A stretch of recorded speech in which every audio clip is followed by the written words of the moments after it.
This is Sanjay Sharma. आज मैं probability का एक्सरसाइज नंबर 16.3 कराने जा रहा हूँ। पिछली क्लास के अंदर प्रोबेबिलिटी का एक्सरसाइज 16.2 कराया था, तो आज की एक्सरसाइज 16.3 देखना। तो पहला क्वेश्चन कहता है कि which of the following can not be valid assignment of probability for outcome of sample space. आपके पास एक सैम्पल स्पेस गिवन है जिसमें ये गिवन है आपके पास ओमेगा है, वैसे तो इसे तो हम W ही बोल लेते हैं, W1, W2, W3, W4, W5 और W6 और W7 गिवन है आपके पास W7 तक गिवन है, किसी चीज़ का सैम्पल स्पेस गिवन है और इसके कुछ पॉइंट्स गिवन है। जैसे कि इसका फर्स्ट पॉइंट गिवन है आपके पास कि W1, W2, W3, W4, W5, W6 और W7 और इसमें गिवन है, इसका A पॉइंट गिवन है आपके पास, ये गिवन है 0.1, 0.01, 0.05, 0.03 और 0.01, 0.2 और 0.6। ऐसे एक इसके अंदर आपके पास A इवेंट गिवन है, ऐसे इसके E तक इसी तरह से गिवन है। तो इसमें ये बोला है कि क्या ये प्रोबेबिलिटी बनेगी या नहीं बनेगी। तो किसी चीज़ को प्रोबेबिलिटी होने के लिए इन सब का ऐड जो होता है, अगर सबका सम किया जाए तो ये इन सब का अगर सम कर दिया जाए तो ये 1 के बराबर होना चाहिए। तो इसको अगर हम ऐड करते हैं तो ये 1 आता है, तो यानी ये है। इसी तरह से एक और B पॉइंट गिवन है, उन सब की प्रोबेबिलिटी गिवन है 1/7, दूसरे का गिवन है 1/7, तीसरे का गिवन है 1/7, चौथे का गिवन है 1/7, पाँचवें का गिवन है 1/7, छठे का गिवन है 1/7 और 7th का गिवन है आपके पास 1/7। तो इसने बोला ये प्रोबेबिलिटी बनेगी या नहीं बनेगी। तो मैंने अभी थोड़ी देर पहले बताया किसी भी चीज़ की प्रोबेबिलिटी होने के लिए उसका जो सम होता है वो 1 के बराबर होना चाहिए। अगर मैं इसका एलसीएम लूँ तो 7 आएगा और इन सब का सम कर दिया जाए तो आपके पास भी 7 आएगा। तो 7/7 यानी 1 आता है, तो ये प्रोबेबिलिटी है। तो ये क्वेश्चन नंबर 1 का मैंने A पॉइंट कराया, B पॉइंट कराया, ऐसी C, D, E है तो वो आपको निकालना है, ये आपके लिए होमवर्क है। क्वेश्चन नंबर 2 देखें आप। A coin is tossed twice, what is the probability that at least 1 tail occurs. तो आपके पास एक कॉइन है जो 2 बार उछाला गया। जब अ कॉइन टॉस्ड ट्वाइस, तो आपके पास जो सैंपल स्पेस बनेगा, यानी या तो दोनों बार हेड आ जाए, या हेड या टेल आ जाए, या टेल या हेड आ जाए, या टेल टेल आ जाए। क्लियर है, ये सैंपल स्पेस बनेंगे। अब इसने ये बोला एटलीस्ट 1 टेल। एक A इवेंट है, A event, at least 1 tail, at least 1 tail, at least 1 tail. तो इसका मतलब आपके पास क्या था, 1 टेल आए। तो प्रोबेबिलिटी ऑफ A की अगर हम बात करें तो किसी भी चीज़ की जो प्रोबेबिलिटी होती है वो होता है जो आपके पास नीचे जो होता है आपके पास टोटल आउटकम और नंबर ऑफ फेवरेबल आउटकम जो मेरे फेवर में है, फेवरेबल आउटकम। तो अब आपके पास इसने बोला है कि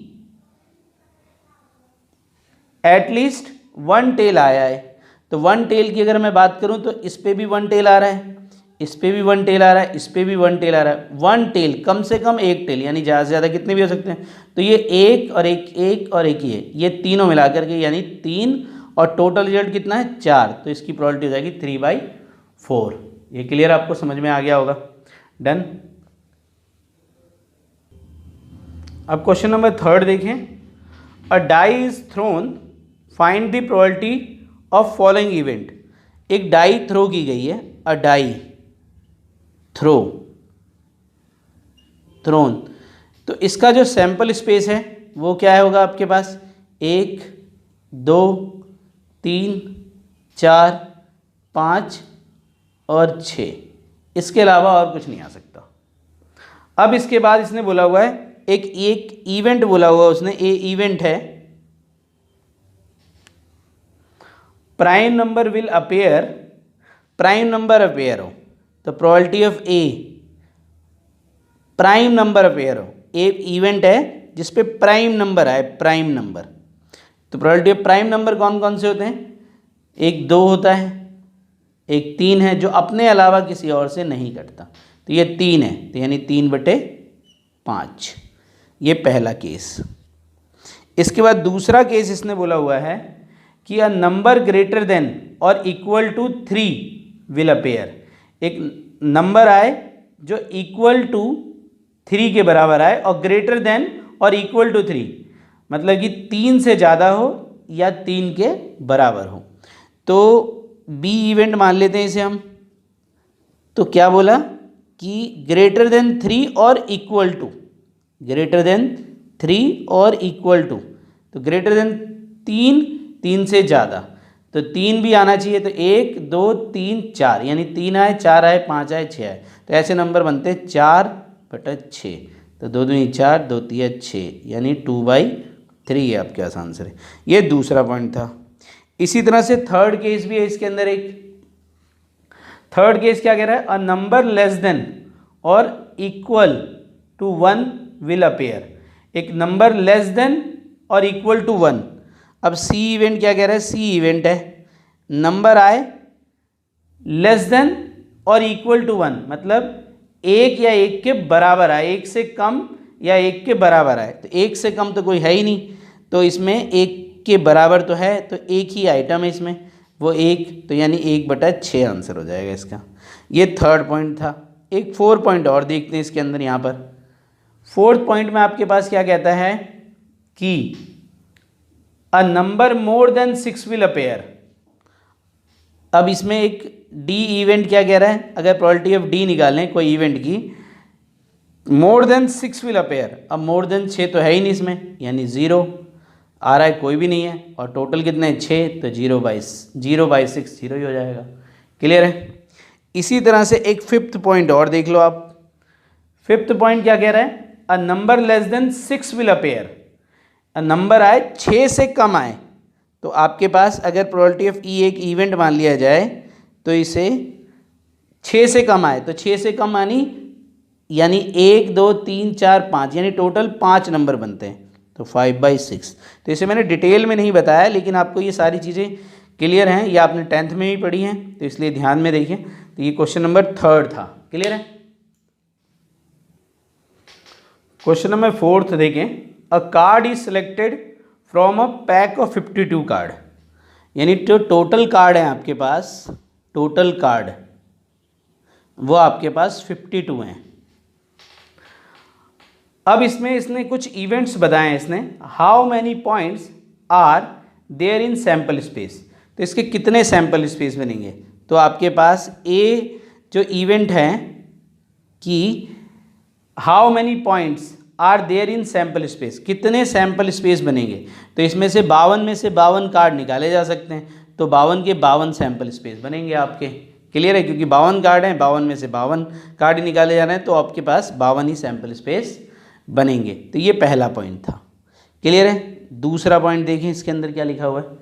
दूसरा पॉइंट ये कहता है calculate the probability that the card is an ace of spade. इसने क्या बोला है, एन एस ऑफ स्पेड। जो एस का जो स्पेड होता है वो सिर्फ एक होता है, तो इसकी प्रोबेबिलिटी क्या हो जाएगी, प्रोबेबिलिटी हो जाएगी, अगर बी इवेंट मान लो इसे, तो ये हो जाएगा 1/52। इसके बाद एक थर्ड पॉइंट और बोला हुआ है इसने, calculate the probability that the card is an S. Third का फर्स्ट पॉइंट है, थर्ड के में फर्स्ट पॉइंट है कि calculate the probability that the card is an S. तो एन एस आए तो एस जो होते कितने, तो प्रोबेबिलिटी ऑफ एस की अगर मैं निकाला हूँ तो एस होते कितने आपके पास, टोटल होते हैं 4। तो 4 इक्के होते तो 4/52, 4/50, 4 एकम 4 और ये 13 कट जाए तो 1/13। क्लियर है। एक पॉइंट और पूछा हुआ इसी का, सेकंड पॉइंट। अब इसने बोला हुआ ब्लैक कार्ड। तो ब्लैक कार्ड कितने होते हैं, ब्लैक कार्ड, तो ब्लैक कार्ड होते हैं आपके पास 26। तो प्रोबेबिलिटी ऑफ ब्लैक कार्ड की अगर निकालें तो आपके पास क्या हो जाएगा, 26/52 यानी 1/2। क्लियर है। ये मैंने आपको 4 क्वेश्चन कराए, बाकी मिलते हैं छोटे से ब्रेक के बाद।